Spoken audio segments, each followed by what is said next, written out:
جب ہم اس کا مادہ دیکھتے ہیں تو نون سین یہ اس کا مادہ ہے، اور ناسیہ ینسا اس کا فعل بنے گا، ماضی ناسیہ، فعل مضارع ینسا، یہ یا جو ہے وہ الف میں تبدیل ہو کے پڑھا جاتا ہے، ینسا اس کو پڑھتے ہیں کیونکہ اس سے پہلے زبر یا فتح ہے، اور اس میں اس کا باب بنے گا عالمہ یا علمو، تو جو مختلف ابواب ثلاثی مجرد کے 6 ہیں، ان 6 ابواب میں سے عالمہ یا علمو اس کا باب بنتا ہے، اور اس کا مصدر انسن، اور انسا اس کا فعل امر بنے گا، نسین اس کا مصدر ہے، اور نسوتاً، نساوتاً، نسیاناً، یہ تمام بھی اس کے مصادر مختلف صیغے اسی سے بننے والے ہیں۔ اور جب ہم اسے اسم فاعل بناتے ہیں تو ناسن اس کا اسم فاعل بنتا ہے، جیسے پہلے ذکر ہو گیا کہ مادہ اس کا نون سین یا ہے، اور نون سین یا میں فاعل کا وزن ناسیون بنے گا، لیکن یا جو ہے وہ یہاں حذف ہو جاتی ہے، اور بعض جو مخصوص قواعد ہیں اس کے مطابق اس کی حرکت پہلے گرتی ہے، اور حرکت گرنے سے وہ ساکن ہو جاتی ہے، اور اس کے بعد تنوین کا نون ہے، تو ناسیون سے وہ جب ہم اس حرکت کو گرا کے پڑھتے ہیں تو یا بھی ساکن اور اس کے بعد نون ساکن، 2 ساکن اکٹھے نہیں پڑھے جا سکتے، اس وجہ سے حرف علت کو عام طور پہ گرا کر پڑھا جاتا ہے، تو یہ فاعلن کا وزن ہے لیکن ناسن پڑھیں گے۔ یہ زیر جو یہاں نظر آ رہی ہے یہ اعراب کی علامت نہیں ہوگی، بلکہ رفع کی صورت میں بھی اس کو ناسن پڑھیں گے، جر کی صورت میں بھی اس کو ناسن ہی پڑھا جائے گا، لیکن جب اس پہ نصب دیں گے تو وہ یا واپس آ جائے گی، اور ناسین اس کو پڑھیں گے۔ بہرحال یہ تو اس کلمے کی، اس لفظ کی بناوٹ ہے، فاعلن کا وزن ہے، ناسن اس کا اسم فاعل ہے، اور انہی معنوں میں نساء کا لفظ بھی آتا ہے۔ یہ نسایون تھا جو آخر میں الف کے بعد یا آتی ہے، اس کو حمزے میں تبدیل کر کے عام طور پہ پڑھا جاتا ہے، تو یہ فعالن کا وزن ہے جو عام طور پہ مبالغے کا صیغہ کہلاتا ہے، اور اسم فاعل یا اسم مفعول والے معنی ہی دیتا ہے، تو یہ نساء بھی اس سے اسم فاعل کے معنی دینے والا اسم بنا ہے۔ اور ناسن کی مؤنث ناسیتن ہے، اور جب نساء کی مؤنث بنائیں تو اس کے آخر میں گول تا لگ جائے گی، نساءتن، اور نسیٌ کا صیغہ بھی اسم فاعل کے معنی دینے والا بنتا ہے، اس کو عام طور پہ صفت مشبہ یا اسم مبالغہ کہا جاتا ہے، اور یہ مذکر مؤنث دونوں کے لیے بھی استعمال ہوتا ہے، نسیٌ، اور اس سے اسم مفعول جب بنائیں تو وہ منسیٌ بنتا ہے، یہ بھی مفعول کا وزن ہی کہلائے گا، لیکن اس میں تبدیلی ہو کر مفعول عین کے بعد جو واو آتا ہے وہ سین کے بعد واو تھا جو یا میں تبدیل ہو گیا، اور اس سے پہلے کسرہ آ گئی، منسیٌ یہ پڑھا جائے گا۔ بہرحال یہ اسم مفعول ہے، اور نسیہ ینسا کے معنی بھلا دینے کے ہوتے ہیں، تو اس لحاظ سے اگر ہم دیکھیں تو ناسن بھلانے والا، نساؤن بہت بھلانے والا، ناسیتن عورت بھلانے والی، کسی کو بھلا دینے والی یا بھول جانے والی، نساءتن بھی یہی معنی دے گا، نسیٌ کے معنی بھی بھول جانے والا، اور مفعول منسیًا ہے جس کو بھلا دیا جائے، ذہن سے نکال دیا جائے۔ نسیہ ینسا جب ہم فعل پڑھتے ہیں تو اس کے معنی بھلانے کے ہیں، اور جب اس کے ساتھ مفعول آ جائے نسی الامر تو کوئی بات بھول جانا اس کے معنی ہیں، یا ذہن و حافظے سے کسی بات کا نکل جانا مراد ہوتا ہے۔ نسیٌ اسم یہ مصدر ہے جو اسم کے طور پہ استعمال ہوا ہے، تو اس کے معنی بھلایا ہوا، اسم مفعول منسیٌ کے معنوں میں یہ آئے گا، یا بھلائی ہوئی چیز۔ دوسرے معنی اس کے بنتے ہیں ناقابل اعتنا چیز، یعنی جس چیز کو کوئی اہمیت نہ دی جائے، جو کسی شمار میں نہ لائی جائے۔ قرآن مجید میں آیا ہے مت قبل ھذا وکنت نسیا منسیا۔ حضرت مریم جب حضرت عیسیٰ کی پیدائش متوقع تھی اور اس وقت ان کے منہ سے نکلنے والا یہ قول ہے کہ یہ اے خدا، یہ جو میرے اوپر کیفیت آ رہی ہے، میں اس سے پہلے ہی مر جاتی، یا میں بھلائی ہوئی اور ذہن سے نکلی ہوئی بات کی طرح ہو جاتی۔ اور نسیٌ کی جمع انساٌ آتی ہے۔ نسیٌ جو ہم پہلے پڑھ چکے ہیں، مذکر مؤنث دونوں کے لیے استعمال ہوتا ہے۔ یہ اسم ہے، اس کے معنی بھی بھلائی ہوئی چیز یا حقیر چیز جو کسی شمار میں نہ آئے۔ ہوا نسی قومہ، وہ اپنی قوم میں بھلایا ہوا یا بے حیثیت اور حقیر سا ہے۔ اسی مادے سے بننے والا ایک لفظ اسم ہے نسیان۔ یہ اسم ہے بہت بھولنے والا، بہت غافل۔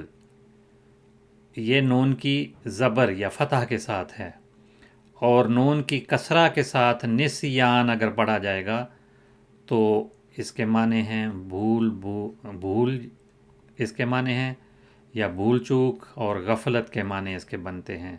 تو یہ مصدر والے معنی دیتا ہے، نسیان جو ہے وہ اسم فاعل والے معنی دینے والا ہے۔ اور نسیان بھول کے عارضے کو بھی کہتے ہیں۔ تو یہاں یہ بات بھی واضح ہو جائے کہ ایک حرکت کے فرق سے معنوں میں فرق پڑ جاتا ہے، اس لیے عربی زبان کو سیکھنے یا سمجھنے کے لیے اس کی حرکات کو دیکھنا بھی بہت ضروری ہے۔ یہاں پر تو آغاز میں جو حرکت نون پہ آ رہی ہے صرف اس کا فرق ہے، لیکن بعض اوقات آخر میں جو تبدیلیاں ہوتی ہیں، حرکات بدلتی ہیں، یا بعض حروف تبدیل ہو کر آتے ہیں، تو اس سے بھی معنوں کا فرق پڑتا ہے۔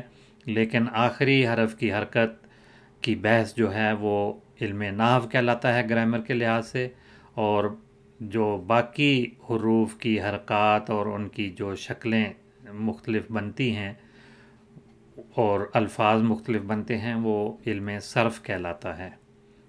تو ہم چونکہ یہ ترجمہ سیکھ رہے ہیں، اس لیے دونوں باتیں ہم ساتھ ساتھ سیکھنے کی کوشش کریں گے۔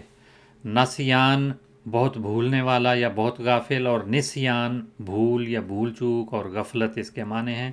اور بھول کا جو عارضہ ہے اس بیماری کو بھی نسیان کہا جاتا ہے۔ اور نسی بھی قرآن مجید میں لفظ آیا ہے،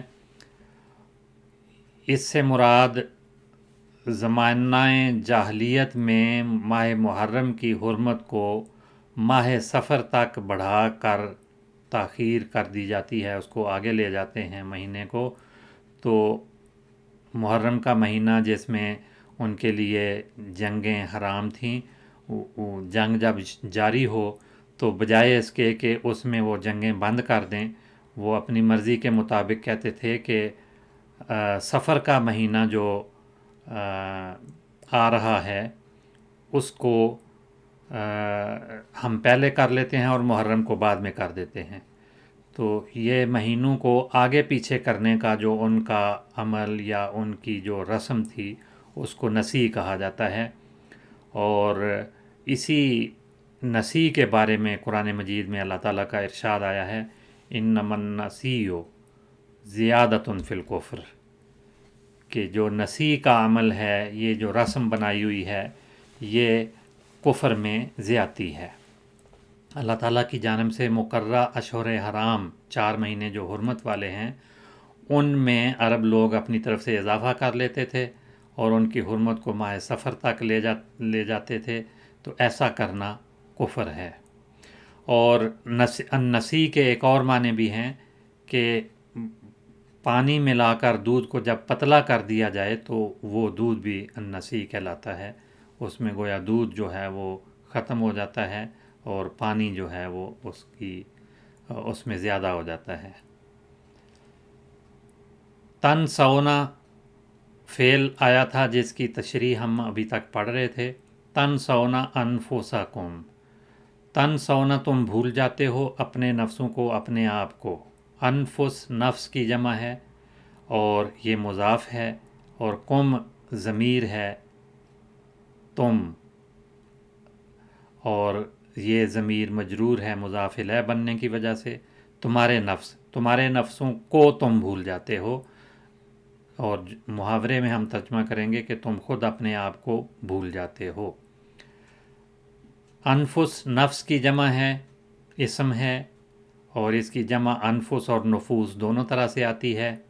اس کے معنی ہیں روح یا جان، اور جب جملہ بولتے ہیں خارجت نفسہ تو معنی ہوتے ہیں کہ اس کی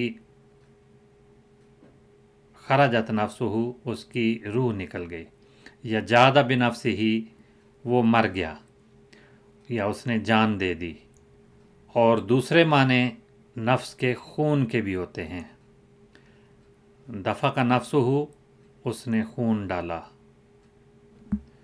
اور تیسرے معنی کسی چیز کی ذات یا کسی عین معین کر کے کسی چیز کی طرف اشارہ کر دینا، اس کے لیے بھی نفس کا لفظ بولا جاتا ہے. تو کسی چیز کی ذات یا عین، اسی کے لیے نفس کا لفظ بولا جاتا ہے. جیسے جاء ہوا نفسہ، یا جاء ہوا بنفسہ، عین وہی آیا یا وہ اپنی ذات میں آیا، وہی آیا یا وہ خود آیا. رأیت نفس الشیء، میں نے اس چیز کو حقیقتاً دیکھا ہے، بعین ہی دیکھا ہے. میں نے بعین ہی وہ چیز دیکھی ہے یا ایسی ہی چیز دیکھی ہے. چوتھے معنی نفس کے جسم کے بھی ہیں. فلان عظیم النفس، اس میں نفس جسم کے معنوں میں آیا ہے کہ فلاں شخص بڑے جسم والا، بڑے ڈیل ڈول والا ہے، یا بڑے دل والا شخص ہے. اور پانچویں معنی دل کے بھی ہیں، اور ظرف کے طور پہ بھی ہوتا ہے. ہوا واسع النفس، وہ فراخ دل ہے. دل یا ظرف، اس کا جو ظرف ہے بہت وسیع ہے، یا وہ وسیع الظرف ہے. اور چھٹے معنی اس کے بلند حوصلے کے بھی ہوتے ہیں. ہوا عالی النفس، وہ بلند حوصلہ ہے. ساتویں معنی خودداری یا شان کے بھی ہوتے ہیں، جیسے لیس لہ نفس، کہ اس میں کوئی خودداری نہیں ہے، وہ اپنے آپ کو کوئی بلند شان والا قرار نہیں دیتا. اور جب کہا جائے شخص متنفس، تو فرد مراد ہوتا ہے کہ وہی فرد. اور 9ویں معنی ہیں عادت یا طبیعت کے. اسی طرح 11ویں معنی ہیں صبر و ہمت. 12ویں معنی ہیں عقل.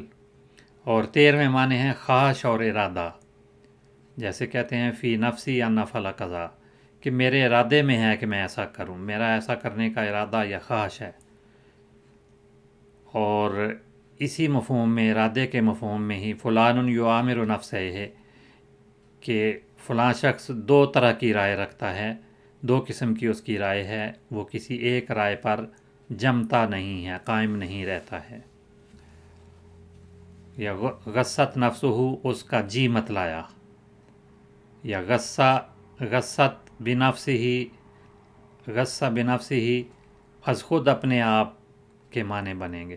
من تلقاء نفسہ ہی، اس میں بھی خود بخود والے یا اپنے آپ والے معنی ہیں. یہ تو انفس نفس کی صورت ہے کہ نفس کے کیا کیا معنی ہیں. اس میں فا ساکن ہے، اور جب فا متحرک ہو، زبر اس پہ آ جائے، فتح آ جائے، نفسن، یہ بھی ایک اسم ہے، تو اس کے معنی مختلف ہو جاتے ہیں.